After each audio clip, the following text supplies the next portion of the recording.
Hi, I'm Micah Clark with the American Family Association of Indiana. We're doing these weekly recap Friday videos of what's happened in your Indiana General Assembly. This was the first week of the Indiana General Assembly for 2023, started on January 9th. The first few days were pretty uneventful. They had the swearing-in ceremonies, they had a prayer meeting, and this week most of the committee hearings have been for the budget bill because that's the big bill this long session that they have to pass constitutionally. It's a massive bill. House Bill 1001 is the budget bill. So they've already had some hearings in Ways and Means with agencies about budget issues, but they've had about half of the 1,200 bills filed have shown up now on the computer. So we've reviewed a lot of bills this week.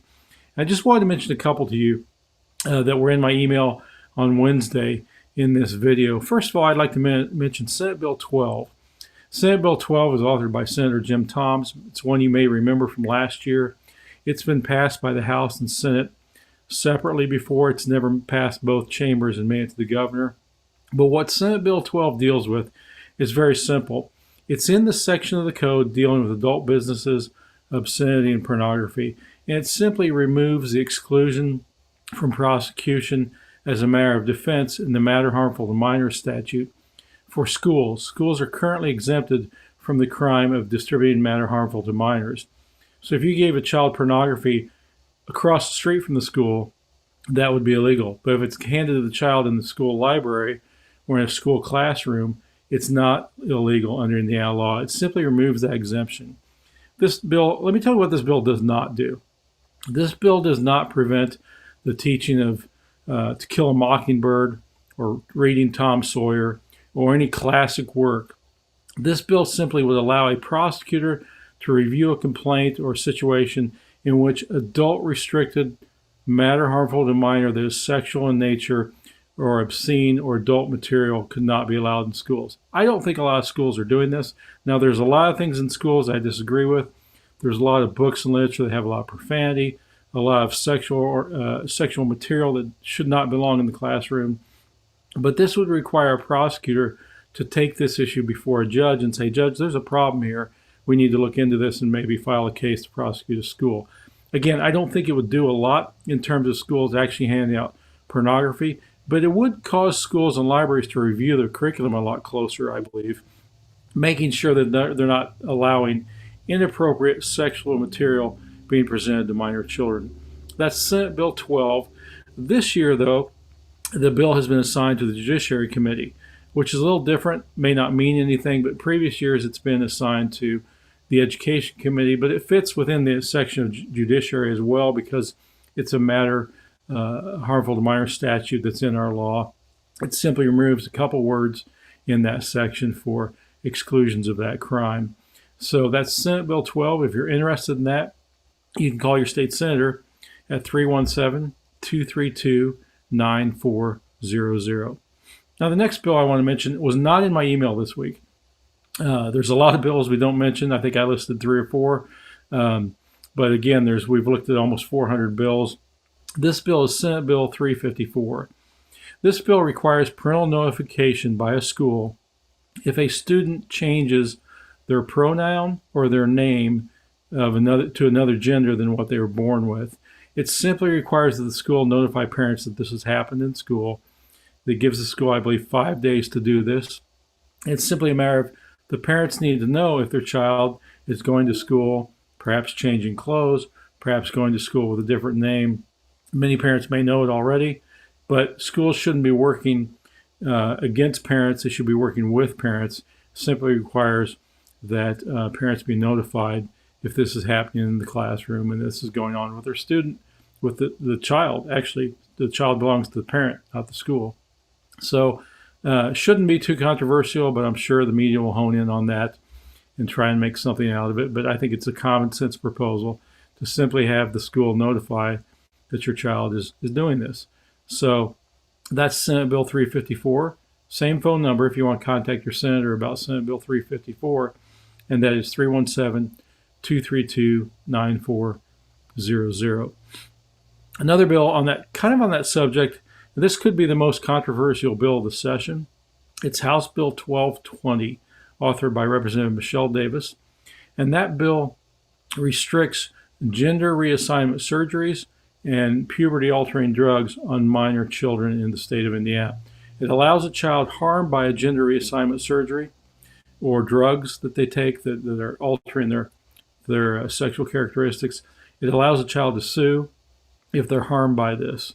And so several states have looked at this. I've told close to 50 co-authors on this in the House already. I think this is going to be a huge topic. As soon as the media finds out about this, they're going to go crazy and say how terrible this is. But I think this is such an experimental thing. This is historically something we've not done much of. Many doctors who used to do this now no longer do this because of the harms to children, suicide after things like this, the permanent damage to changing by surgery, removing genital parts or changing genital characteristics in the body for the rest of the child's life. I think is something that we need to put a pause button on and say that a minor child shouldn't do this. I mean, think of all the things minor children cannot do. They can't vote, can't get a tattoo, can't drink, can't own a firearm.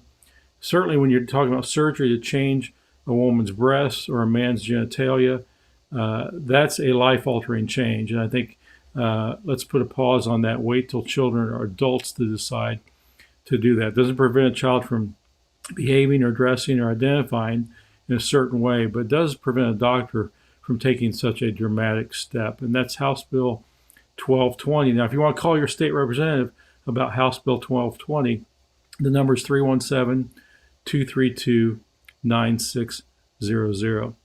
One other bill I want to mention, there's actually 3 or 4 bills on this topic. I think the media may pick up on this if any of these bills move, and that is allowing pharmacists to prescribe contraceptives. This came up during the summer session on the issue of abortion. Senate Bill 130 is one of those bills. Senate Bill 206 is another.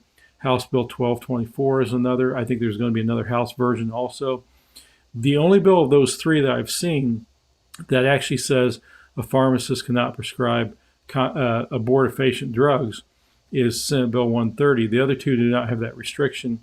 And I think what these bills, all 3 actually do, is they undermine Indiana's move to prevent abortion in the cases of elective abortions.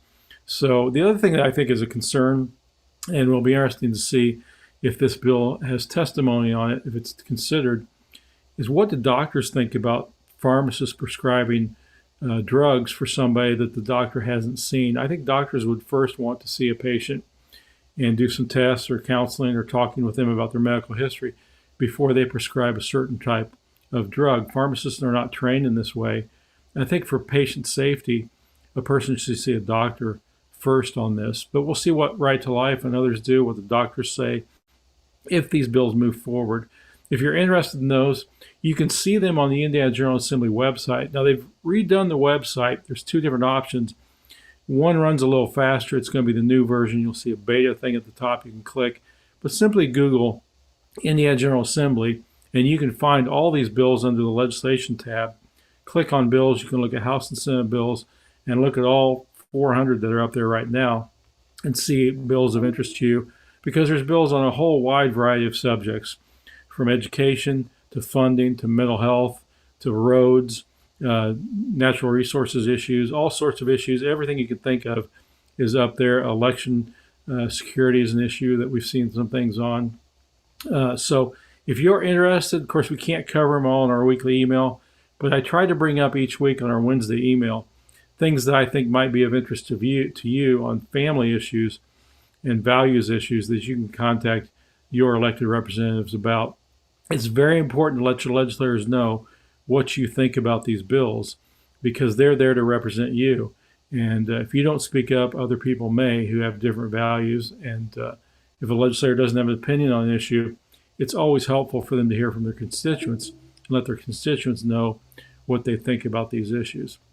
You can sign up for our email. You can go to our website at afain.net, sign up there, or there may be a link below in this video. But I want to thank you for joining us today. Appreciate you viewing these. I hope they're helpful. I know that sometimes it's easier to watch something than read an email that I write, but I appreciate you doing both. I appreciate you being an active citizen and let your voice be heard. And it's the great benefit we have as Americans that we can speak up on issues and make our opinions known. And that's really the part of being an active citizen. We encourage that at AFA of Indiana. Well, next Wednesday I'll have more on what's going on at the State House. And next Friday I'll have another video like this for you to tune in. So appreciate you joining us today. Again, our website is afain.net. You can sign up for a weekly email there. Or and then the numbers again for the legislature, general switchboard. By the way, you can get directly to your legislator too through the website. There's a Find Your Legislator link. You enter your address. It will tell you who your legislator is, give you the name of their legislative assistant, their direct phone number to their desk. That's a great way of contacting them too. But there's also the two switchboard numbers that I mentioned, which are 317-232-9600 for the House and 317-232-9400 for the Senate. Thank you for joining us. Again, I'm Micah Clark with the American Family Association of Indiana. Have a great weekend.